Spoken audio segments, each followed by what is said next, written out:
good afternoon, everyone, and welcome. This is another one of our spectacular Policy on Tap series. It's a discussion hosted by the Greater San Fernando Valley Chamber of Commerce.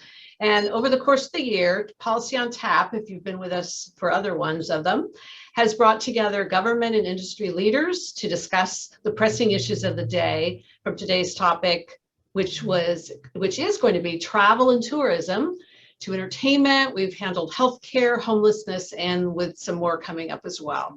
Now we want to hear about what's working, what isn't, and what could be done better and how, and discuss some big ideas for the future for the San Fernando Valley.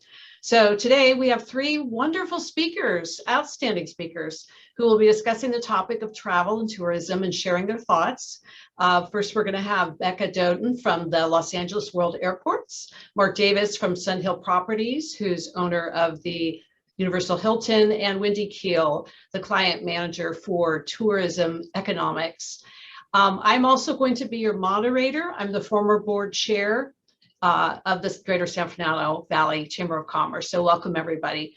Also in the corner there, I'd like to acknowledge our sponsors. First, my employer, Cal Lutheran University, and also Southern Cal Gas, whose support helps make these events like this one possible. So anyway, before we begin, I want to go through today's format, which has been similar to the other ones. Each speaker has been asked to give remarks on the topic for 10 minutes to talk about the state of travel and tourism in the San Fernando Valley and Greater Los Angeles area, our response and their response to the pandemic, and what paths to recovery have looked like and perhaps in the future will look like.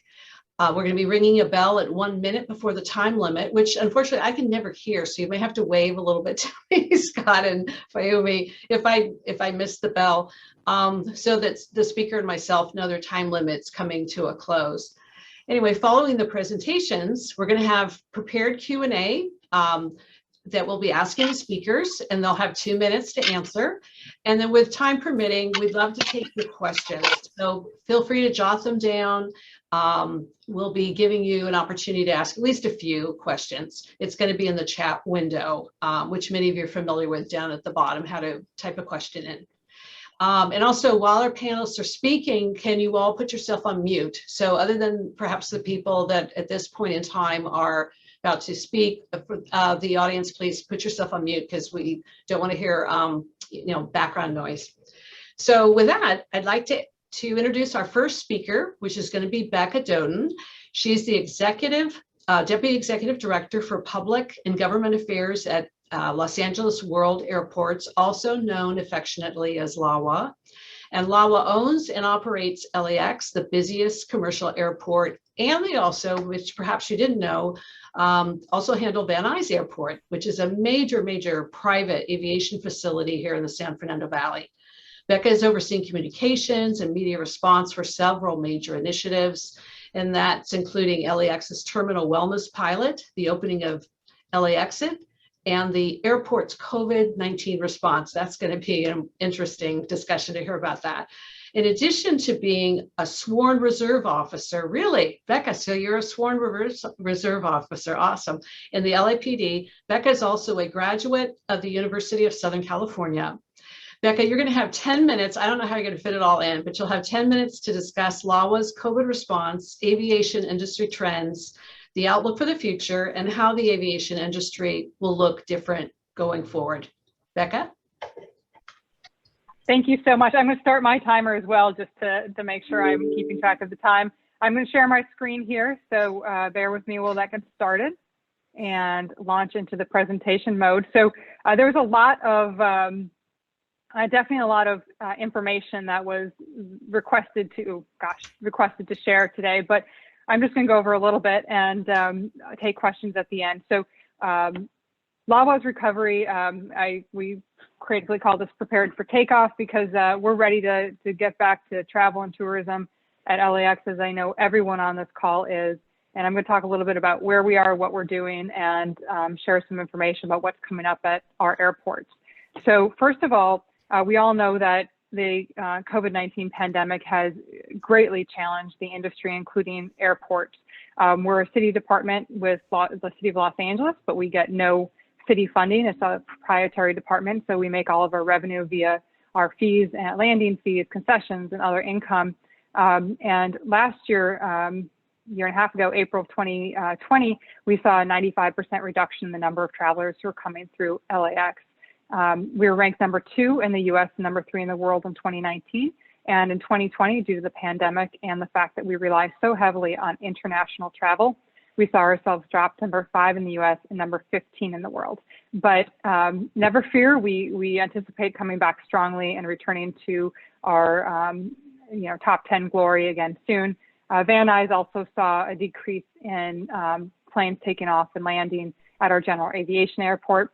So we are now seeing quite a few folks who've learned the benefits of private travel during the pandemic and not having to go to an airport with a lot of other people on a plane. So we're seeing an uptick in personal and leisure travel at our general aviation airport, but still not seeing business travel return in any way, either at LAX or at Van Nuys.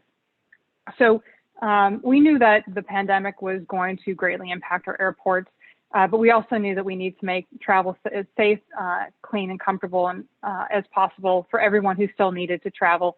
I know the CDC and other people were saying don't travel if you don't have to, but there are people who still need to travel for many different reasons. And so to make sure that we are addressing every single aspect of the pandemic, we put together the COVID-19 Recovery Task Force. That happened in February and March of 2020, right when we were starting to understand that this pandemic was going to create a big disruption in our industry. And our whole focus was using innovation to safeguard our travelers, guests, and our employees' health and well-being, and looking at opportunities for us to improve our systems, put in touch with technology, and what are we doing from cleaning to communication to how we lay people out in the airport so that they can remain distant. So out of this, we came up with some pretty innovative pilots. We had a terminal wellness pilot, the first in the nation in an airport, where people coming to Tom Bradley had their temperature screened. And I think someone just, oh, there we go, had their temperature screened. And so that was information that was shared across the United States about how effective that was for a temperature screening pilot. We also have stood up a COVID-19 testing lab at LAX. Over 195,000 people since Thanksgiving of last year have received tests through our on-site lab that provides results in less than 1 hour, and the results are applicable for travel to Hawaii and other places. And we also have actually done vaccines for travelers. So we've given out over 11,500 vaccines at 3 locations at LAX. And you don't need to have, just need an ID. You don't need to be a citizen. You don't need to be from Los Angeles. Come and get your J&J shot as you exit. Scott was mentioning traveling through our international terminal recently, and just exit from customs. And there's a little station where you can get your J&J shot as you exit the terminal. So we have provided that, and it's been a great option for people who are looking to get a vaccine and looking to be safe as they travel through Los Angeles. And we talked a little bit about this. My slide cues are hidden because I have the slides show up. So excuse me if I get off on my slide cues a little bit. But we did just talk about this. I said 195,000 because we're actually at that now. This was from a couple days ago. And we're looking to see how we can continue on with our vaccines. The LAFD is kind of pulling out of the vaccine distribution business, but we're looking to work with the county to continue vaccines at LAX because it's been such a popular location. Other things that we've done have been our safety innovations that we've worked with our partners. For TSA, we were the first airport to have fully touchless process for screening passengers as they enter. So rather than giving documents over to TSA, now you screen your own document. You hold your mask down. They look at your ID and they move you along. So that was we're the first airport to have all touchless screening at TSA. Simplified arrivals, that was mentioned earlier. Your face is now your entry for through the Customs and Border Protection. No longer do you need to hand over documents. They scan your face, and you can even put in all your information before you reach the front of the line for the free mobile passport application. And through that, you can do all the paperwork for yourself and your family if you're a U.S. or Canadian citizen entering the United States, though we know Canadians are still not entering the United States in any big number.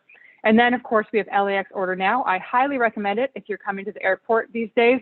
We do have long lines in our concessions because we are seeing that it's hard to hire up people as we get travel coming back. And so you can order ahead, have your food picked up for contactless pickup, or you can actually have it delivered to certain locations through the airport as well. We are seeing passengers returning slowly. July and September are our high points so far since the pandemic lows. August, we saw a little bit of a slowdown, and the Delta variant has made us uncertain about what the fall is going to look like. But we do hope that people will continue to come back to our airport. Really, the story here is international travel is down, and so therefore LAX, being such a large international hub, is seeing that we're still lagging behind. But this new information that just came out from the White House that November they're going to be reopening borders for those who are vaccinated is huge news for us, and we anticipate before the holidays that we'll see a lot more travelers coming from the international communities. One bright spot of the pandemic is trade. I think everyone's gone onto Amazon at least 7 times a day to order something and have packages coming to their home many times a week. Because we're seeing a huge increase in trade with over 18% increase compared to last year, and last year was an increase over the previous year. So great news for the cargo and trade. Proud to say that vaccines and plasma and blood continue to be one of our top exports, and we were one of the first airports to receive vaccine shipments when they first were rolled out back, I think it was December or January. I know we were asked about routes and what's coming up, so we do have some new routes that are returning, and new routes at LAX. Some international routes like Los Cabos and Puerto Vallarta. And we're working hard to get something to Ho Chi Minh City. We don't know for sure, but we are signing a letter of cooperation with Bamboo Airways on Thursday. And the hope there is that we will someday have a nonstop route to Vietnam. It'll be a big deal for the population in Southern California. Routes that are returning this year include Singapore, Armenia, and Scandinavian capitals. So a great opportunity as the borders are being reopened to get out and see the world. And we all ask, lots of people ask me what's coming up next. Well, our automated people mover is part of our landside access modernization program. It is a 2.25 mile guideway that will have an elevated train that will take you between connection to Metro, a consolidated rental car facility, which is, fun fact, the second largest concrete structure in the United States, only behind the Pentagon. And then a new LAX economy parking that will open next month with 4,300 spots available, pre-book parking and smart parking features.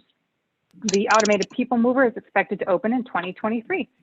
So you can see what it's supposed to look like. And this is where we are right now with construction. The guideway is 75% already completed.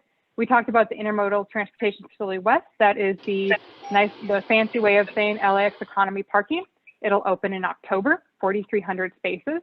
And then down the line, we're looking at an airfield terminal and modernization program that will ultimately create airfield safety and roadway improvements, as well as some additional construction at LAX to help us meet future demand. Before we go, I wanted to mention that We Fly is one business incentive program for any businesses interested. It's completely free to be part of, and all of the 4,500 people who work at LAX and Van Nuys can show their badge and get discounts at local businesses. And we've been promoting local businesses who have who want to sign up and provide a discount to LAWA employees or LAX or Van Nuys employees.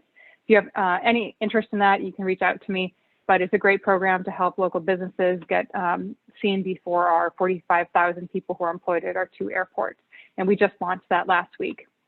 And with that, I believe I have 16 seconds left. So I will say thank you so much to everyone who's attending here today. And I look forward to any questions you might have. Sorry for the rush, but I had a lot to get in. Becca, thank you. And I do want to commend you for one specific reason. You are on time all the time, just like flights, right? You pulled up to the ramp and you were done. So thank you for doing such a great job of being on time. That was amazing. So our next speaker is going to be Mark Davis. He is president and CEO of Sun Hill Properties, which is the owners of our very own Universal Hilton right here in the San Fernando Valley, as well as other properties in the greater San Fernando Valley and also in Colorado. Mark has 47 years of experience in the hospitality industry, including 27 years of executive leadership in the hotel industry. Mark is an active community leader as well, serving on the boards of VICA, the Los Angeles Convention and Tourism Bureau, and the Los Angeles Hotel Lodging Association. And that's in addition to being an advocate for the Tierra del Sol Foundation, which is also part of our chamber. Mark is going to speak today not only as a hotel operator in the San Fernando Valley, but also in his roles in the regional travel industry. So Mark, take it away. Thank you, Cindy, very much, and good afternoon, fellow Valley business people and committee members. It's quite an honor to be invited to this discussion. Passionate about tourism industry and what it offers and the jobs that it promotes. You know, the question is interesting, what's working and what's not. I know we've all heard the slogan, Build Back Better. Are we guilty, not guilty? I think the answer to that is still unfolding. I think it's our commitment to each other, to our community, to our industries, whether or just how guilty we will be. So first, I wanted to discuss a little bit about what's working. Collaboration, innovation, and data-supported decisions are working. Nobody has the recipe to what we've been through. And I think we'll all agree to that. It is totally an unprecedented time. Challenged, I don't think there's any business that's not been challenged. Some businesses have actually profited well off of this, but most, and specifically the tourism industry, you saw the numbers. You know, the worst place to be is being located at a destination when that destination's closed. And you just saw the numbers from the airport, 95% down. Guarantee you that takes heads out of beds in the hotel industry. So what's working? Diversity, equity, and inclusion are so important to us today, not only in the people side and the opportunities we offer, but the process. It all folds together and is integrated as one. Businesses being allowed to adapt versus being shuttered, that works. Common sense versus radical change.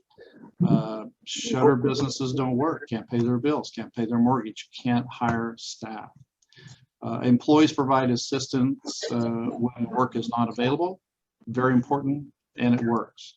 Flexibility and compassion for the needs of childcare and school schedules. I mean, all the families that have children, which is what we all live for each day, for our families, we have to be flexible and work through that.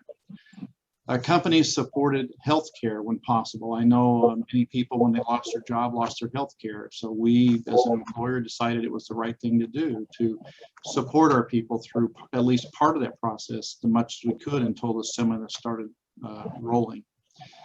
The brand and science response has been fantastic. We have Hiltons and Marriott's, and I tell you, they showed up right away. They were partners. They said, here's a recipe. This will work. We've tested it. Here's product. Here's protocol, here's standards, and it did work and kept our people safe. During the pandemic, we were about our only occupancy was the frontline workers. They were here and they were in the hot zone every day. So those brand and science decisions were important to us to keep our people safe and our customers safe. Rebuilding confidence in the workers and the guests is what is working and what will continue to work. A recent survey said that 73% of the people still feel concerned about safety. They just are not sure about showing up to work. So we take that strongly and we don't ignore it, and we talk about it often in meetings and support them with data and information to help them know that they're safe. So let's go to what's not working. I'm not typically a complainer, but I can tell you we've learned some things that don't work. Overreach, decisions, premature of data support doesn't work. Shutdowns, overstimulation doesn't work. States shuttered versus state open, you see the data. Many of those states who were open had the same results as California did, totally shut down. So we certainly say that I think there's a way to handle what we went through and do it safely and keep businesses open, keep people working. Too much authority is sometimes an issue, and again, decisions made quickly with almost no notice. Very difficult to navigate through that for a business person, especially when your business, is affected by people coming and going, and your hotel changing almost every day, and you have no idea where the people are coming from. People local understand it, but people coming from Minnesota, they say, look, I'm not going to wear a mask. You can tell me I have to, but I'm not going to do it. So then you have the guest in the lobby who says, hey, why is that person not wearing a mask? And the other person is from an area that doesn't. So it does become a real problem. So rules and regulations, if they're enforceable, they seem to help. The communication is important, but some are impossible to actually execute. Stimulus continuing when jobs were available doesn't work. If you pay people to stay home, they have enough to stay home, but certainly need the stimulus. Is that my bell? I'm hearing the bell. Is that my bell for 1 minute? Yes? I can't see anybody. No, I will mute the participants other than you. Okay. So I want to go next to travel and tourism, which is my passion. More than 50 million international travelers a year through the airport. You saw the numbers. The industry employs more than almost 500,000 people in our state associated with tourism and the LA Metro. $60 billion in the economy vaporizing almost overnight with the travel being shut down. More than 100 hotels closing. Yes, it impacted travel and tourism immensely. Biden's News Monday is great news. November will be here soon. If we prepare for it well, I hope it works, and it certainly is not going to hurt. It will help. But specifically to the Valley, our own Universal Studios and Magic Mountain, they're super eco spreaders, much like the LA, airport. The one thing I wanted to mention before I run out of time is I don't know if everybody there are taxes that are collected, the bed tax, TMD money, California tourism assessment. There's money to be spent, and there are people, very smart people, channeling that money toward bringing the travel back. LA is 12%, Anaheim 17%. So if you stay in LA, you save 5% on your taxes. If you go to Anaheim, you're going to pay 17%. San Francisco, interestingly, is 14%. San Diego's 10.5%. New York, 14.75%. So tourism tax works if it's spent properly. The TMD, there are over 170 hotels in our market that are 50 rooms or more, and they have specific money set aside, collecting 1.5% assessment to, again, market tourism specifically for the LA market. And then I don't know if everybody knows about the California tourism assessment. There is 0.00195% of every food and beverage revenue that's collected in this hotel that goes toward the California visitor to, again, market and attract people in California. We'll survive this. We did not close. Like I said, over 100 hotels did. But, the good thing is we're on the upswing. We need to keep people back to work, get them back as quickly and as safely as possible. So I appreciate the opportunity to start. I do have some questions I know that will come up. Happy to answer those the best that I can. Thank you.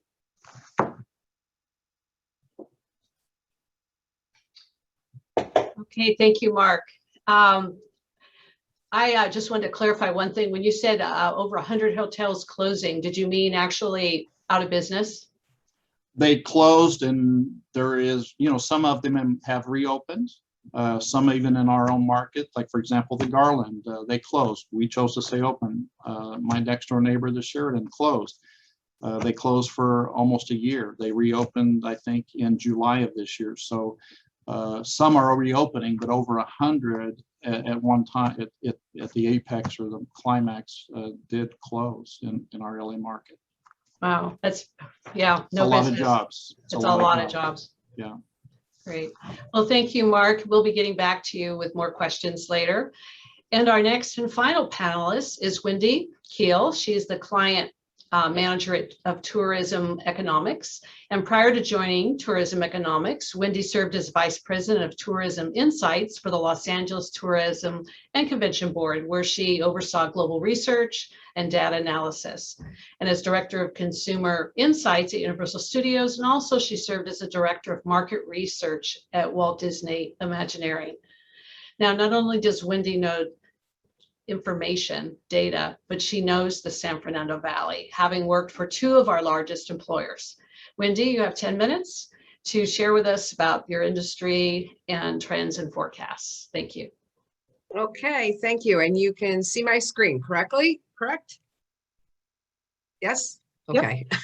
Yes. Okay. So what I'm going to cover here in the 10 minutes, so I'm going to talk quickly because I've got a lot to cover, is the industry road to recover. I'm going to look at it primarily on a California basis as opposed to local LA, only because tourism economics, we do the forecast for both the state of California and Los Angeles is just about to release a new one. So I didn't want to present old data. So the timing's not, not quite right, but so let me move. Why isn't this moving? Okay. I am so sorry. Okay, so what I'm going to cover is the three characteristics of the travel recovery, and it really falls into three categories. It's really the vaccination and the economy. That's what's going to refuel this recovery, and we can finally get back to normal. Then I'm going to talk about the fact about travelers themselves, and all indication, and certainly from the summer's activity, is that they are ready to travel and are traveling, but now with the Delta, there is hesitancy on that. And then I'm going to talk about the recovery itself, and it will come in stages. It's not equal for everybody by any means, and it will come over a series of time. So just starting with COVID to begin with, and looking at which states have been hit the hardest, and this is as of the end of August, so it's a couple weeks out of date, but you can see which states have been hit the hardest and which have not, and it's been mostly the states that are in the mid-Atlantic that have done the best relative to the number of cases, and then the states that are in the south have been hit the hardest. As I understand it now, California, though, is one of the states with the lowest cases at this point in time, which is great. And it's also nice to see that LA County, we're seeing multiple weeks now of declining reporting cases, which is great. Only 1 week does not make a trend, but we're up to 2 and 3 weeks of declining case reports as well as deaths, and the positivity rate too is all positive movement. And we're at about 67% vaccinated of at least partially, and I think it's about 59% of total vaccination. So looking at the global race towards vaccination, again, this is a little bit old, but I think it's still about the same in terms of who's leading in terms of the vaccination rate. It's in the Middle East. It's the United Arab Emirates have the highest vaccination rate. Israel's doing a great job, and then Singapore. I'd like to look at United Kingdom at 60%. And as we all know, they had a terrible struggle initially with the pandemic, but they've been able to get their vaccination rate up, certainly higher than here in the United States. And maybe it's because they have very cool places to get a vaccination. This was taken at Westminster Abbey by a colleague of mine who got her shot at Westminster Abbey. So maybe if we had cooler places, we'd have a higher vaccination rate. Those states that are closest to vaccination, to full vaccination, well, Vermont takes the prize at 80% or higher of full vaccination. California, we're doing pretty well, if you see on this chart here. But again, you can see the southern states, there's still some in the western states and so on in the Midwest that still do not have as high a vaccination rate as we'd like to see in order to get to the herd immunity. And just a fun story about Elvis, when the polio shot was introduced, they asked him to be the spokesman for it because people were hesitant, as they are now, to get the vaccine. And he agreed to get the shot live at the Ed Sullivan show. They decided that might be a little bit too creepy, but he did take this photograph. And as a result, vaccine rates went up 8 to 80% within 6 months among teenagers. So unfortunately, we do not have an Elvis, which is too bad. But anyway, the good news on the vaccination is that travelers in the United States have a high vaccination rate. At 72% of travelers are vaccinated.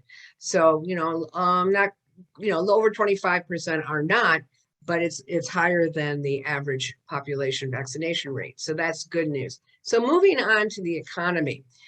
This is actually very good news for us in travel and tourism, is that the household balance sheet has never been as in good shape as it is right now. And it's because we didn't spend a lot of money when we were in shelter in place, and we couldn't go out, we couldn't go to restaurants, we couldn't travel, whatever.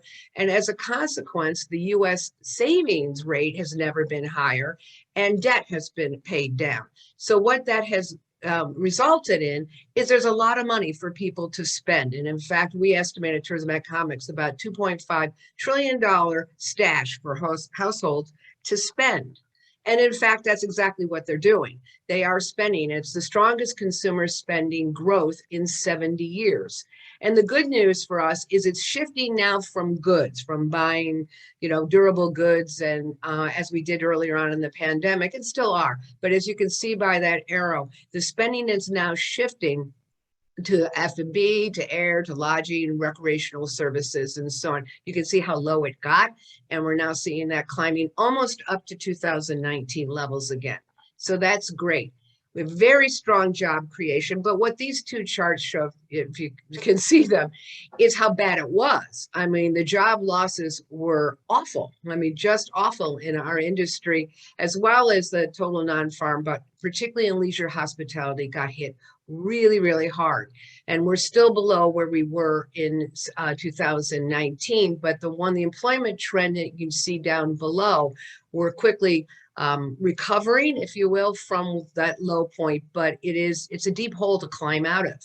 In terms of the unemployment rate, the US rate is now at 5.2%, so much better than last year at the same time, but not quite back up to 2019 level, but getting there. Here in LA County, we're at 10% in August. Again, so much better than where we were last August, but nowhere near where we were in 2019.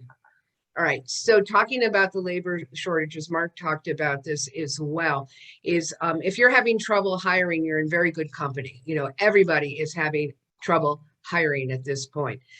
We've got a lot of jobs. As I said, it was a lot of jobs were lost. And in order to recover all that jobs, it's going to take time. But some of the reasons for it is that lingering fear, Mark talked about it, of COVID and the Delta variant. And we are a service industry. We interact with a lot of people, and there is a fear of contracting the virus. Lack of childcare was a big one. Now that the schools are back in, that should help. But women were disproportionately hurt in this pandemic, particularly women of color. Somebody had to stay home with the kids, and that hurt. But hopefully now with school back in session, we'll start to see women going back into the workforce. But there's surveys done by Jobless that said 38% of former hospitality workers said they're not going to go back to the hospitality. They're going to find jobs in other trades. And there certainly are a lot of jobs out there for them to take. So it continues to be a big problem, and it will constrain our recovery. Just looking at where the economy is expected to be, on it, we were at 2.2% GDP in 2019. Of course, 2020 was terrible, recession, negative 3.4. But we estimate the GDP growth will actually be 6.1% by the end of this year. Slow down in 2022, but still quite strong at 4.3%. We put percentages on this, so we think of that will be about a 40% probability of hitting that 4.3 in 2022. And there's a 25% probability it could be even better if people continue to spend at the rate they're spending. But there are some risks. The vaccine effectiveness and just the lack of getting the vaccine is a risk. Inflation certainly is a risk out there, and any consumer hesitancy if spending starts to decrease as people get more and more concerned about where this variant's going. So let's move on to the travelers and to see where they're at. So the U.S. recovery is gathering force. If you just look at, this is on the U.S. level, at these travel recovery indicators, just the difference between April in 2021 and then in July 2021. We see an increase in those road trips. This is all compared to 2019. We're seeing that the decline in the air passengers isn't as bad as it was just in April at negative 41. Now it's only negative 20. Overseas arrivals still low, but getting a little bit better. And now with the opening of the borders, that should increase, that negative should go down quite a bit. Hotel demand is almost up to 2019 levels, only 14 points or 4 points down compared to where it was last year. And then the big winner has been the short-term rentals. It's the Airbnb and so on. Airbnb and so on. So those, we do have these good recovery indicators, things that look better, but people are concerned about this Delta variant. About 60% say agree that it's making me less interested in traveling. And we've actually seen about 33% say they've postponed a trip because of it, and about 28% saying I've actually canceled a trip because of the Delta variant. All right, now moving on to the last thing about the stages. Where is this going to happen? Well, it's a leisure traveler. It's the domestic leisure traveler. And I don't think that's anything surprising to anybody that has really been where the demand has come in travel through this pandemic to date. And we expect it to be up to 19 levels, probably about 2022, almost on the California level. And LA County will be about the same. So 2022, back up to 2019 levels. But business travel, whether that be group or the individual business traveler, probably not to 2024. Will that be fully recovered to 19 levels? On it, the group travel, hotel bookings are lagging. It's just they're getting better, but there's a lot of hesitancies from corporations and from individual travelers to participate in large conventions and trade shows. So that's going to take a while to recover, unfortunately. International, Becca talked about this as well. We expect that to reach 2019 levels. It'll take till about 2024. Now, loosening up, or the travel restrictions have been the problem, and now that that has, the recent announcement will help a lot. Now, that's 33 countries, as I understand it, that if you're a resident of those countries, you have to be fully vaccinated, and you also have to show that you've had a positive COVID test within the last 3 days. But if you meet those criteria, you can enter the United States, and that's a good thing. Canada and Mexico can continue in air, though the land crossings and the ferry crossings are still restricted from Canada and Mexico. So, and just in summary, this is what we're looking at for California, and I don't expect that LA County is going to be much different in terms of the timing of this. Expected domestic travel fully rebound to about 2023. International travel not till about 2024, fully rebound to 19 levels. The headwinds are going to continue with that transient business, group, convention, trade show, and international. Those are going to be the three that'll lag in terms of recovery. And what you want to watch in terms of looking at where the recovery is going is the distribution of the vaccines and the virus case rates. Watch that. And as they come down, so travel should start to rebound, as well as the economy. And assuming that the economy keeps at the rate it's going right now, that's positive.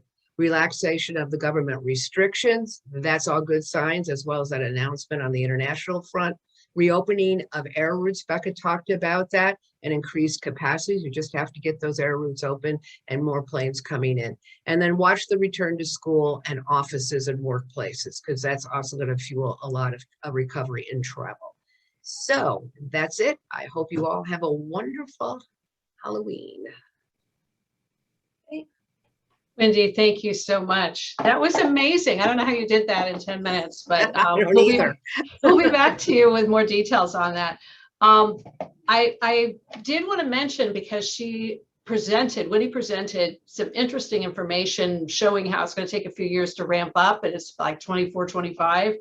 Well, stay tuned, because what's in 2028, we're looking at the Olympics coming up, and our next policy on tap, if you don't have it down on your calendar yet, is November 9th for transportation in the Olympics. So a lot of the things Wendy talked about is sort of a roadmap to how we're going to get to ramp up for our LA Olympics. So thank you, Wendy. And I want to thank all three panelists for really outstanding presentations. So first off, let's give them a round of applause, a sort of virtual round of applause for your wonderful information.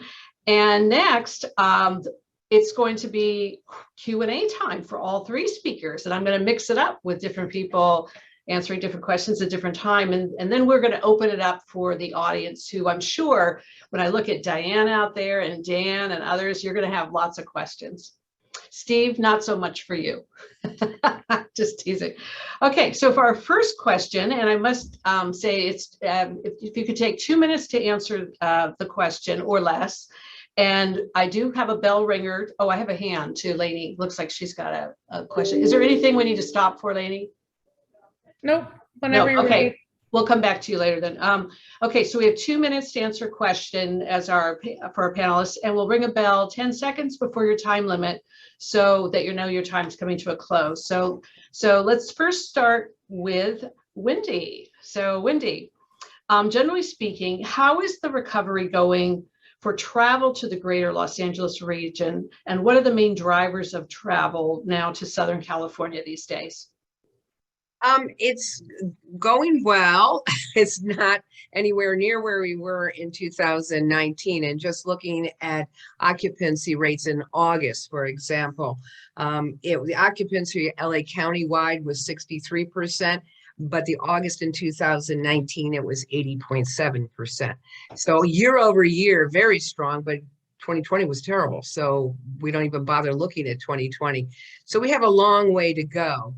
Relative to getting back to 2019, which, by the way, was a culmination of 10 years of growth. I mean, it was probably the most successful year any of us have had. So to get back to that high watermark is going to take some time. So it's getting there. What's confusing about or hard to figure out what's going on in the recovery in LA when you look at it on a year-to-date basis, because you have to remember the state was closed until June 15th. So that meant up to that point, all the travel was intra-California. You know, there was nobody coming in because the state was closed. So you saw a lot of what the occupancy and travel was during that time and continues. A lot of it was in-state, local. There was a lot of people just staying in hotels where they called them flexcations or staycations or whatever, just wanting to get out of the house and stay close to home. We did see a lot of that. And a lot of it was actually COVID related, you know, whether it was essential workers, traveling nurses, construction workers, government workers, and so on. A lot of it actually was COVID related travel. So that's what's been fueling it probably up to or through June. July and August, what we saw then is just all this pent up demand for leisure. You know, one, you could come into California and we really did see a lot of people finally taking vacations and wanting to visit friends and family that they hadn't seen in a long time and so on. So that's kind of where we're at now. Great, thank you. Thank you, Wendy. Okay, so let's go to Becca for the next question. So Becca, at LAX specifically, there's a lot of construction going on. Did LAWA use the pandemic as an opportunity to move forward projects while there were fewer travelers? And for someone like me who hasn't been to LAX in a couple of years, what changes will someone notice when they come into LAX? And what changes are on the horizon? You mentioned quite a few in your presentation, but perhaps you could recap it for us. Yeah, of course. So yeah, if you haven't been to the airport in a few years, it's a dramatically different landscape. We literally have a train track that goes down through the center of our central terminal area around the theme building and all the way to Tom Bradley. Many of the terminals have new front cores to them, so that the people mover can then connect by moving walkways to the terminals themselves. So we've constructed cores added to the terminals, so you'll see that. Plus, we have a lot of new construction as well. So regarding the construction and the pandemic, so there are efficiencies you find, but there's also challenges with pandemic construction. So we used all the opportunities we could, but of course there's challenges because of COVID-19 with social distance requirements, reductions in available workforce, especially when there's outbreaks of COVID and you lose large numbers of your workforce because everyone needs to get quarantined for X number of days. That really impacted some of our workforce, but on balance, we were definitely able to accelerate or maintain schedules on most projects. So beginning with the pandemic restrictions and when travel was really down, we closed several of our roadways so that we could work 24 hours on several of our locations within the central terminal area, while having a minimal impact on travelers, because no one was traveling. So it didn't matter that those roadways specifically were closed for the APM construction.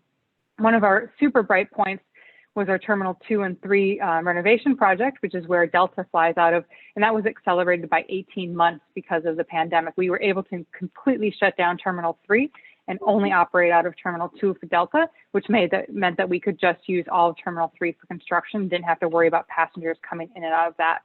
2 of our pedestrian bridges were removed during this time, which is a pretty complex construction project that requires closures of the entire central terminal area lanes as they take down these bridges, but we're able to do that again much more easily because of the pandemic. And some airfield improvements as well certainly happened much quicker and more efficiently because of the reduction in air traffic and the number of planes. So again, as you look up, if you go there, you'll drive by, maybe you'll drive by the consolidated rental car facility. It is enormous. It's hard to explain just how large that structure is. But as I said, it's the second largest concrete structure outside of the Pentagon in the United States. Our new super smart parking locations, the LAX economy parking, the APM, our new west gates are just gorgeous and beautiful. And we fly, many of our different providers fly out of the west gates, state-of-the-art terminal, beautiful. And so if anyone gets to fly out of there, you'll see just how incredible that new construction is as well. We are going to be in October and November opening a connection between Terminal 1 and Terminal 2 behind security, with the ultimate project being that everyone will be able to connect behind security between every terminal at LAX, which is a kind of a game changer for anyone who's ever had to change the plane, do an airplane change, but from different providers and leave the terminal, recheck in through TSA, you'll no longer have to do that. Or if you have a very favorite concessionaire somewhere in a different terminal, you'll be able to just walk over to your favorite hamburger place, even if it's not in the terminal that you're flying out of. So those are some of the changes you'll see. Yeah, that's a lot. So thank you for that recap and the details. So next we're going to go to Mark. Business travel and conventions are a major driver for the hotel industry, but neither seems to be coming back at the pre-pandemic levels yet. How can the hotel industry adapt to this fundamental shift? Great question, Cindy. Huge component of our business. We have more than 40,000 square feet of space. Set's mostly dark. Hard to fill a 500-room hotel without meetings and conventions, even with the park next door. I think it's all about what we talked about previously, building confidence. The traveler must feel safe. The employees must feel safe. So it's about learning how to do it safely, respecting that process, not fighting the process. The businesses that are doing well, we're not fighting the inevitable and what we can't control. They're looking into how can we best connect with the guest and make them feel confident, make them feel safe. I know that there are all different kind of spectrums of the way people operate. Some are, they don't care. They feel like they're tough and they'll survive anything. Others are very scared of anything. My wife is one. Now, a little personal story, but when I come out of the environment that I come out of, with people traveling from all over the world, it's strip down, go take a shower. That's literally how she protects our home.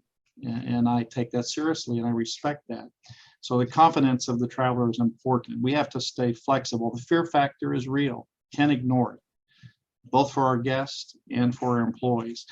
As I said before, 73% of staff still feel afraid. Where are these people coming from? How do I know that I'm going to be safe? So it's important that we take that serious. I think that as we continue to learn more, as science delivers, as we encourage people to become vaccinated, frankly, I love the forecast, and I'm going to be bullish and say that I think we have the potential of beating that forecast and being on the high curve of that in the Valley, and specifically in LA. We have some very smart people here.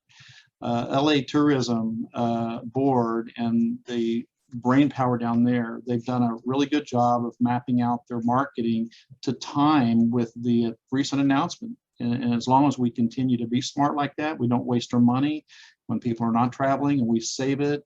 This pent-up demand needs to be spent correctly. We're explorers. We want to go visit family.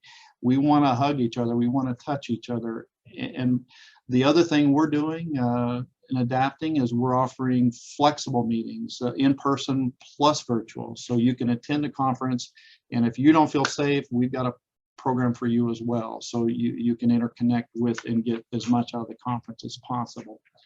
But I can tell you that the businesses who embrace travel and keep their people safe are going to do better than those who sit at home and try to connect by phone or virtually. There's just no substitute for that personal touch and touching your customer.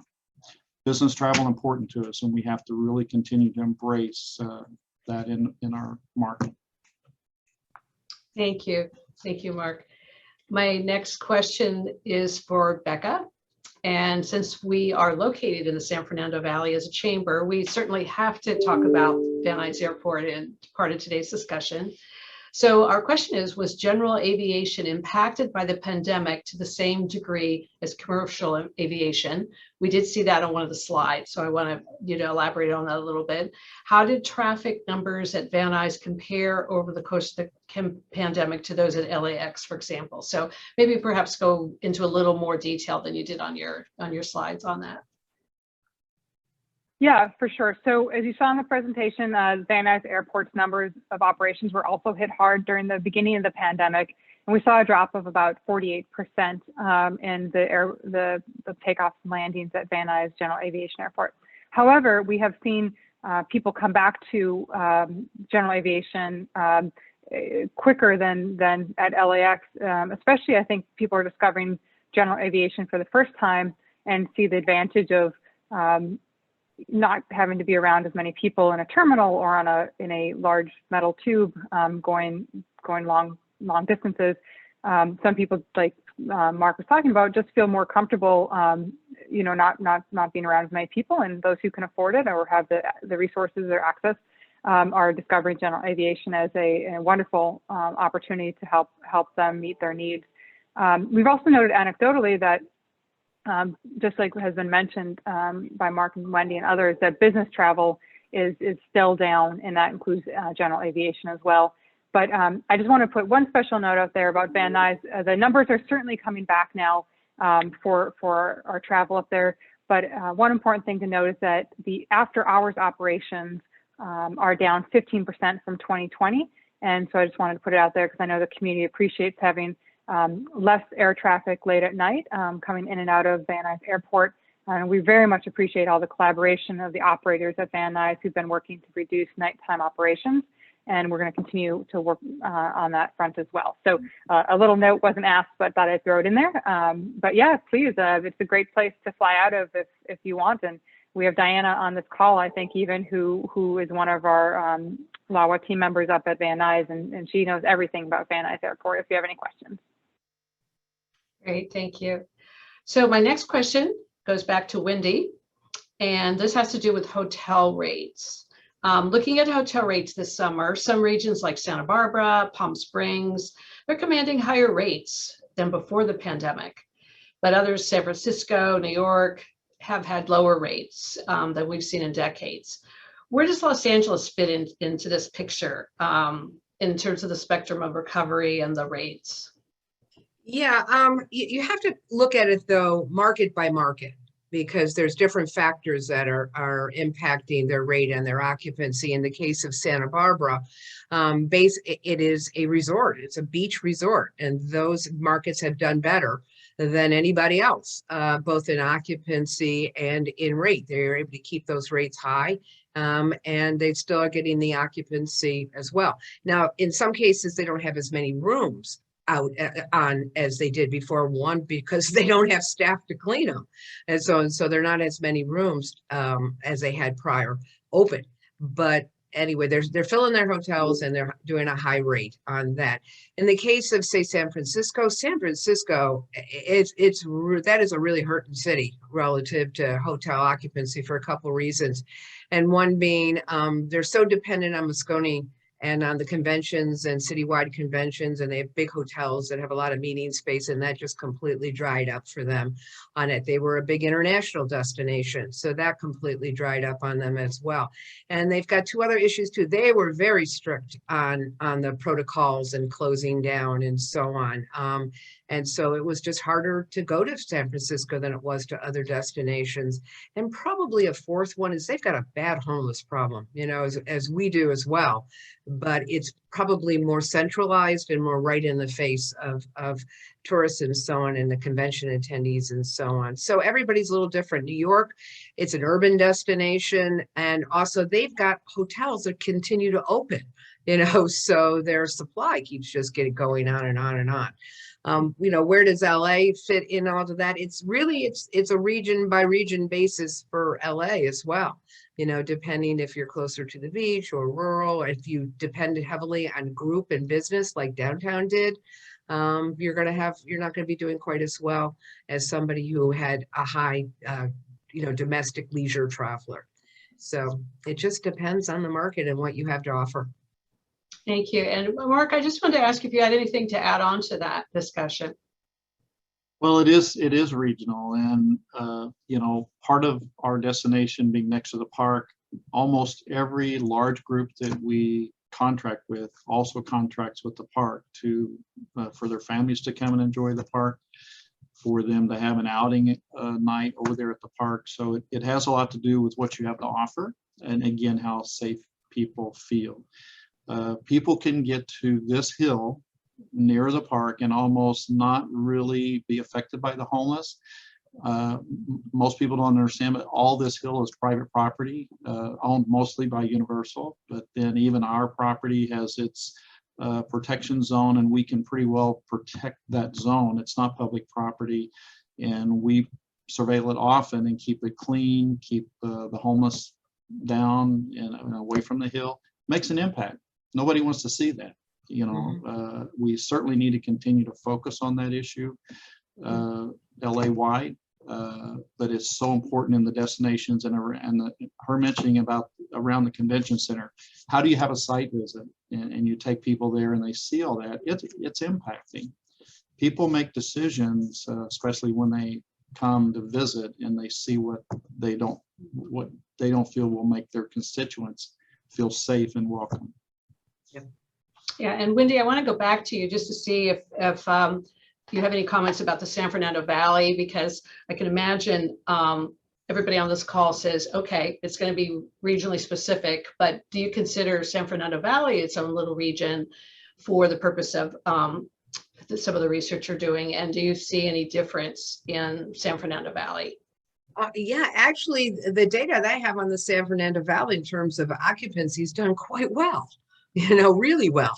And particularly over the summer, where July was 80.8% occupancy in July, and it did go down in August, which, you know, July is always the high point of every year, but it went to 72.7% occupancy. That makes it probably the highest occupancy in the LA region, you know, so it's doing well. And I think a lot of it probably did have to do with that COVID-related travel, the essential workers, the construction crews, people who self-quarantine, film crews have to quarantine.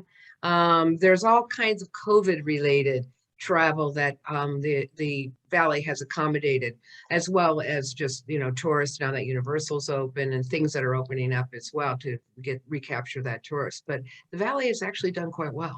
That's relative to everybody else. Yeah, and what about beach communities? Sometimes that comes up. People are thinking, oh, everybody wants to go to the beach. How are the beach communities doing? Yeah, the beach communities are doing well. In Santa Monica, for example, in July, their occupancy was almost 78%, but the Valley was higher at 80%. You know, so yes, the beaches will do well. The beaches, rural, outdoor type destinations, those have been the big winners. But it's, I have a friend of mine who works with small DMOs throughout the country, and he said half of his clients have had the best years they've ever had, and half of his clients, it's terrible. You know, the worst, and continues to be worse. It just depends on where you're located, what your core markets are. Yeah, so we've got winners and losers in terms of definitely in terms of the business community and the COVID response. So Mark, let's go to you on the next question. When major hotel chain announced last week they were essentially extending elite status for another year, some travel writers claimed that the hotel chain was giving up on 2022. Well, do you think that's a fair assessment? No, I don't. I think they missed the reason behind the brands. The brands want to hold on to their customers. I mean, and you know, if you've worked hard and earned the reward, and then you let it expire, and you're going to be hard-nosed about that, it doesn't work. You're going to lose your customer base because the competition is tough out there. Everybody wants to hold on to their loyalty base. I think probably everybody on this call has a Hilton card and a Marriott card, rewards card, and a Costco card and everything else. So people want to hold on to their customer base first and foremost. Acquiring a new customer is tough. So I want to say it's further from the truth. We have not given up on 2022 at all. And I want to make an announcement on this call. Nobody, almost anybody or anybody can send me, if you have a donation that you need for a gala to support an effort, we will always give gala door prizes for that. And we have many people contacting us, my certificate says it expires, is that true? And no, not at all. Don't worry about your expiration date. You just call us when you're ready to come. We will honor it. So I think all the brands, the smart brands anyway, have just used that as like, folks, relax. What you've earned, you still have, and we're not going to take it away from you. Very important to hold on to your base business. Great, thank you. And then we'll go back to Becca for another question. Two of LAWA's major revenue sources, the landing fees and commercial leasing, they were hard hit by the pandemic. So how did LAWA address these budget challenges, and will passengers notice any cutbacks as a result? Well, the second part of the question I'll take first in terms of the cutbacks. I think basically all that passengers may see is that some of the concessions are still reduced hours or temporarily closed, or you may see longer lines because of that. We're still working very hard on the hiring process. As I think Wendy mentioned, not everyone wants to come back to the same job that they had before. We're in the midst of continuing to do lots of outreach. We had a very successful hiring fair just a couple weeks ago with more than 2,000 people in attendance at SoFi Stadium with lots of local LAX partners there looking at that. But just working at the airport requires a pretty onerous badging process and background checks and everything. Just so we don't just let anyone work at the airport. You do need to have some background checks because it is an airport. So we're working on that. So that would probably be what you notice. But I think you much more so would notice all the new amenities and technologies and ways that we've implemented touchless experiences and a better experience for everyone. But in terms of the landing fees and commercial leasing, the revenue, just like so many businesses across the country and of course across the world, we were impacted by COVID, and everyone here was impacted by COVID. So we had to address it head on, just like everyone else here in that COVID-19 recovery task force that we stood up. One of the work streams was a fiscal work stream to look to see how we could maintain our budget. So we worked very hard to look at how we could do that. Some actions taken by our executive team and our board include across the board budget cuts, at least 20% per group of all the groups at the airport. We reduced our contracts and consultants. We had a separation incentive program, and 331 people, about 10% of our workforce retired through the separation incentive, and we put in a hiring freeze. So like everyone else, we're down about 15% on our workforce. We have reduced consultants and contractors. So we have a lot to do with fewer people doing it, but we know that's happening else, everywhere because of what's happened, and COVID's unprecedented. It's the biggest impact on the aviation industry in the history of the industry. September 11th was nothing compared to this because that did not last this long. So it's just we've all been trying to figure out what we can do. The good news is that we saw revenues reduced about 20% last year, but we were able to cut our spending by 16%, which allowed us to maintain our credit rating, which is so incredibly important right now with all the construction that we have going on. And we've had some wonderful going out with some bonds and such. We're seeing a marketplace that really believes in our stability. So that's been good. And of course, I have to mention the federal funding sources like the CARES Act and American Rescue Plan that has provided funding not just to us, but to many of our partners, including our concession partners and others who have been able to maintain themselves as well through the pandemic.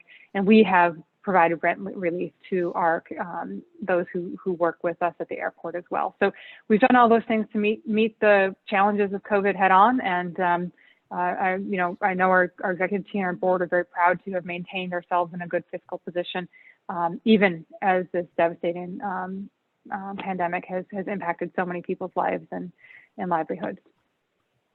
Great, thank you. And I'm going to give the next question to Mark, because I think we want to get Americans traveling again as soon as possible and when it's safe. And as a board member of Destination LA, perhaps you can tell us what the organization is doing to promote travel to San Fernando Valley. Well, that's a great question, and thank you, Cindy.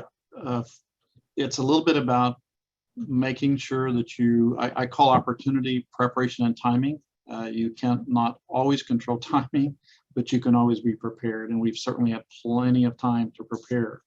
So I can assure you that the leadership of the tourism board has worked hard on a marketing campaign. So when the gates do open, when planes begin to fly, when they begin to fill up, before COVID, I enjoyed 57 trips to China and back. So I've landed on your runway from internationally 57 times in the last 6 years. But I'm not saying I'm anxious to go back, frankly, but I love it here. I think what I would say to this group, and here's what I want to say, even though I'm on the board, I live in the Valley and operate a business in the Valley. The Valley needs to speak up and show up more often. When I go to the board and say, look, I don't see specific efforts to help us in the Valley, they say, well, we invite people, they don't show up. Yeah. You're the only guy that comes. I can't be the only voice in the wilderness. So I can tell you that the TOT dollars are collected. The TMD dollars are collected. 170 hotels pay 1.5% of their room revenue into a fund to promote all of us. If those funds are collected and you don't show up to get your share, then that's what's important. The California assessment, tourism assessment that we all pay, all restaurants, even the rental cars, pay 3.5% of their revenue into that fund. The restaurants and the hotels get off a little easier, less than 1%, but it's still, when you do millions of dollars of revenue, that 1% adds up. We have to show up and speak up. So I'm working on through VICA, and I'd love to partner with the members and your organization. We belong to both the San Fernando Valley Chamber proudly, and also VICA, being on the board there. And I want to synergize, and I want to get more voices to show up, to grab those dollars, to speak of what we can specifically promote in our area. Who are we? We have great education facilities in the Valley, Cal Lutheran, CSUN. We have our Destination Universal Park. There's so much about the Valley that's unique to us, and we need to grab a hold of it and speak up and show up more often. Those dollars are available, but the board is slated more toward the downtown. When there's a meeting, they all show up. From the Valley, 1 or 2 people show up. So we really need to speak up and show up more often. Thank you, Mark. I'm sure the chamber will be back to you and having some conversations. There's a lot of people on this call that can show up for you and show up for the Valley. So thank you for bringing up that point. Advocacy is always important, isn't it? Yes. So great. So my next question goes to Becca. And Becca, this question, I hope I have this information correct. Only yesterday did the U.S. announce that it was lifting international travel ban for vaccinated visitors. With the international travel so critical to our local economy, what more can Washington do to support the industry while continuing to slow the spread of COVID-19? We are so excited that this ban is being lifted, and that vaccinated travelers will be able to come back to the United States. It's going to happen sometime in November, and we hope it's before the Thanksgiving holiday. It's going to be a game changer for people who haven't got to see family members for 2 years and just want to hug their loved ones. And it's not a mishmash of policies from, you have to go figure out which state or what country is on the list today and not on the list tomorrow. And one broad policy that people really will be able to understand what they need to do to get into the country. Now, of course, there's a lot of different logistics to figure out with that, and that's what's going to happen over the course of the next month and a half. Who's proving vaccination? How do you prove vaccination? What vaccinations are going to be accepted, right? We have 3 vaccinations in the United States that are acceptable vaccinations, but AstraZeneca has not been approved by the FDA, but it is approved in Europe. So do we count AstraZeneca as an approved vaccine? So a lot of questions that I know people in our US travel groups and airline consortiums are looking at right now to make sure it's a process that people can understand. For us from Washington, we want to ensure there are consistent policies across the board so travelers know what to expect before they get to the airport, when they get to the airport, and when they get to a different airport. We don't want different rules for different airports. We don't want different rules for different travelers. We want people to understand that what they're getting into and not be surprised or confused when they get to the airport. That's why we were so excited by the TSA mask requirement. And I know Mark thinks that Minnesotans don't like to wear masks, but as a proud 18 years living in Minnesota myself, I love wearing my mask at the airport because those are the rules. And so, you know, I can vouch for many Minnesotans do like to ensure that they're not spreading COVID-19 to the people around them or getting it from others, and making sure that they're paying respect to those around them. But, you know, we're seeing, you know, pretty good compliance on that. But those rules that impact everyone are what we're really looking for. And we also want to continue to work with our federal partners to advance and pilot new technologies in this changing environment. You know, how can we ensure people are safe? We're going to keep on looking at technology that helps keep people safe. So whether it be a way that people check in, or maybe processes in our federal partners and how they screen people, or maybe it's something that's working well for airports in other countries that we could try here. We want to have the flexibility to be able to pilot technologies. And then of course, we you know, you talk about Washington, bigger picture. We always like to get funds from Washington to support these efforts. And so with the infrastructure bill that's coming forward, we're really interested in electrification money there. And it doesn't really have anything to do with COVID other than, you know, from Washington, where the airlines, the airports and others are really pushing hard to ensure that airports are going to be able to access some of the funds in the infrastructure bill, including money for things like electrification of our ground service vehicles, our buses and others, to ensure that we continue to operate in a sustainable manner. And also a lot is going on with sustainable aviation jet fuel, which we have both at Van Nuys Airport and LAX. And so looking at those different issues at Washington as well. Great, thank you. I like your comment on consistency for travelers. I think that's so important, and funding too. We all need a break, so appreciate that as well. Then I have one final question, and then I'm going to open it up for questions into the chat room. And Lainey, I'm going to call on you first once we get to you, so you don't need to worry. You'll be the first one up there. She's been politely holding her hand up for about 20 minutes going, I can put it down. I can put it down. I just forgot. I'm sorry. It's totally okay. I've been looking at your hand going, I know she's got this great question she's going to ask. So the final question from me comes to Mark. And that has to do with hotel chains. Many hotel chains relaxed their brand standards during the pandemic to manage costs and to comply with health protocols. And they, you know, whether that was reducing housekeeping, eliminating elite benefits like free breakfast.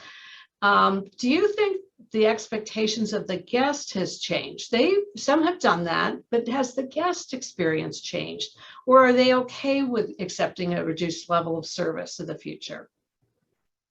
Well, again, that's a great question. The guest expectation will always change. It evolves through time. It's influenced by competitors putting more out there and you going back for that same base. But frankly, I would call it more of a reduction of standards. It was a shift of offering something different. So we don't have the free breakfast necessarily, but we give you a $15 for an individual or $30 for more than one person in the room as a credit toward any F&B. It can be a room service experience. Before, we would never even think about that. We would say, look, you got to come to the restaurant because room service is expensive. But now we give you a credit. We don't care where you spend it. We have found that it actually promotes business. People are more prone to actually invest money if you give them something like that. But frankly, all those standards, I wouldn't call them relaxed. They were changed for safety reasons, safety for the guests, safety for our employees. Frankly, there are times where we have the protocol of maybe 3 days and we're not going to touch your room until you check out. And we might have misread the queue on that particular room, and the housekeeper knocked on the door and they said, "What are you doing in my room? I don't want you here." So I can tell you the guest, again, it's that confidence level, that safety feeling of don't bother me, leave me alone, I'm in a safe zone. I trust your protocol of preparing this room for me, and you don't need to be here. I'm fine by myself. I think going forward, there are going to be some shifts just in the guest expectation until everybody begins to feel truly safe. There's nobody that I know that doesn't like a fresh, crisp bed to sleep in every night. And when you travel, that is your expectation. So we will be ready to deliver that when it's safe again to do so. But I would call it more of a shift versus a reduction for guest services. Okay, good perspective on that. Thank you. That concludes this portion of the Q&A, but not your portion of the Q&A for the audience. And Lainey, who's now worldwide famous, Lainey, would you, do you have your question? All I know is I'm lowering my hand. Okay. Okay, good. I didn't Well, realize that it had been up the entire time. This was one question, and then as Becca was talking, it became two questions. So now it's a question for Becca first and then Mark second, because I think you'll both might have different answers. But the first part of the question, which has nothing to do with Mark, is traffic at LAX and trying to get through the terminal has been the worst I've ever seen it in my life. And given how much travel is down, the fact that I have to sit in LAX to get from one terminal to another for an hour is pretty unbearable and unbelievable. So I'm curious what that's all about. But then I'll give you the second part where you can probably redeem some of that, which is for both Becca and Mark. So 4 of us in my family are vaccinated. 2 of us were able to somehow download into our wallet this electronic card, which can be scanned. 2 of us somehow couldn't find this link to be able to. So it's soon coming up. There's going to be this requirement to have a vaccination card, but there's going to be zero enforcement. So I guess my question is, are you really taking some fake paper vaccination card, or is there any database, or what's really happening with that? Because it seems like it's not real, but they're saying it's real. And I'm just curious what's really happening. All right, so I think that the first part is, Mark, if you want to handle LAX traffic, go ahead. That was for you, Becca. That was all for you. I'm sorry. Hey, my favorite topic. So as one of the supervisors likes to say, that the most dreaded words in the English language are, will you take me to LAX? Yeah, we know traffic's a problem. That's the reason for our automated people mover. And we're trying to bring a lot of that traffic out of the central terminal area. When we have that, you're going to connect to Metro. You're going to have a consolidated rental car facility. So all those shuttles are going to be taken out. The parking and transit center will be outside as well. And frankly, everyone like you, Lainey, who knows the horrors that can befall you inside the central terminal area, will probably rather just drop their friend off at the outside station and have them just take the APM in, which runs every 90 seconds. And it's a 10-minute end-to-end ride. So it's a time certain ride that will get you where you need to go for free without having to go into the central terminal area. So, but that's 2023 and it's 2021 right now. So what do we do in the interim? The problem is that people have mode shifted, just like what Mark was talking about. Everyone's adjusting to the pandemic. Well, a lot of people have decided, I'm going to pick up my friend and drop off my friend. And so, or my family member, or whomever it is, or they're going to park inside the central terminal area garages. We never saw our garages filling up except for Thanksgiving, July 4th, and winter holidays. We now, many days during the summer, saw all of our garages within the central terminal area full, completely full. Now our new parking that we're opening up in October will alleviate some of that stress, thankfully. But ultimately, there are more people who have changed to decide how they want to get to the airport for whatever reason it might be. And maybe they think that because traffic's down still by 1/3, because we're at like 65%, that it'll be a a smooth ride, excuse me, but it's not. We're doing what we can to try and alleviate it and find workarounds. But you know, it's just you know, our least favorite thing that TV people say about the holidays at LAX is pack your patience, because everyone thinks that they just thought of it, and you can tell like they say it and all, but frankly, it's just we don't have too many workarounds for the traffic when it gets bad, other than just we do have to be patient. There are options like the flyaway bus that you can take from Van Nuys or from Union Station. It's a great option. I can't remember how much it is. I think it's $9 one way for a trip where you park at the Van Nuys flyaway station or get dropped off there and take that down. It makes you so you don't have to drive down. It gets a dedicated bus lane on the inside, so it's a faster trip to once you get inside the central terminal. But you know, there are times when traffic's going to get bad. Sunday nights are the worst. So if anyone has a flight in or out on a Sunday night, just know you'll have bad traffic, because all of our international flights are getting in and leaving. We have flights getting in, international flights leaving. So I'm sorry I don't have better news for you on that. You know, we have, I guess one other thing I will say is a hack is that Fly LAX Stats on Twitter tells you how long it takes you to get through the central terminal area in the upper and lower levels, as well as the percentage of parking spaces available in each of our parking structures. And so if you go to the Twitter, I mean, you know, I wouldn't pin it as a Twitter avatar to follow every day, because I mean, you only need it when you're going to the airport, but every 30 minutes it tweets out parking availability and travel times in the central terminal area. So that's the parking answer. And I don't even remember the second part of the question, so I'm handing over to Mark because I know he does. Mark, do you want to answer the second part, or do you want me to re-ask? Yeah, Becca? we're gonna- I think I've got it. Okay. Before I answer that, Becca, you know, really on a 15-hour flight from Asia, don't you know that I'm 2 hours on the tarmac to get a gate? I hope you're building more jumbo jet gates. Waiting. That's not Our fair. airfield and terminal modernization program will include a Concourse Zero on Terminal 9, and we are in the middle of our board is looking at it, and it will, rather than adding a lot of gate capacity, it's going to take the remote gates out of service and make a much better experience for everyone, Mark. So we appreciate your support on that. Mark, that's not even fair, though. I have to say, I take the flyaway. That's pretty much all I do. And right now, the flyaway bus to get through the terminal is 45 minutes versus 15. So I'm just saying, you have to recondition yourself to travel now through LAX. I hear what you're saying. Travel is never a convenience, but now it's become like this thing that's had to be reimagined almost. So anyway, go ahead. Yeah, but then, ladies and gentlemen, that angry guest shows up in my hotel and they're in a bad mood. So very difficult to change that. So please help. So, and then they spend a lot of money on alcohol, so you get all of that money. So the question about the rules, enforceable. The traveler coming from all over the world with a different viewpoint of how they personally manage this pandemic and all these requirements. My rule is, if you can't enforce it, don't pass it. Don't make a rule that's so ridiculous. And so no, ladies and gentlemen, we do not check your vaccination card when you check in the hotel. The brands populate the news. They put it on the website. So when you book my hotel, you see the protocol.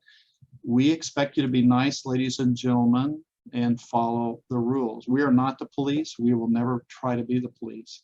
We run, and because of that, and frankly, it makes it more difficult for our guests, for our employees. So that's why the 73% of a hospitality employee will say, we really don't know where these people come from, and we don't know what they're bringing in. So it is difficult.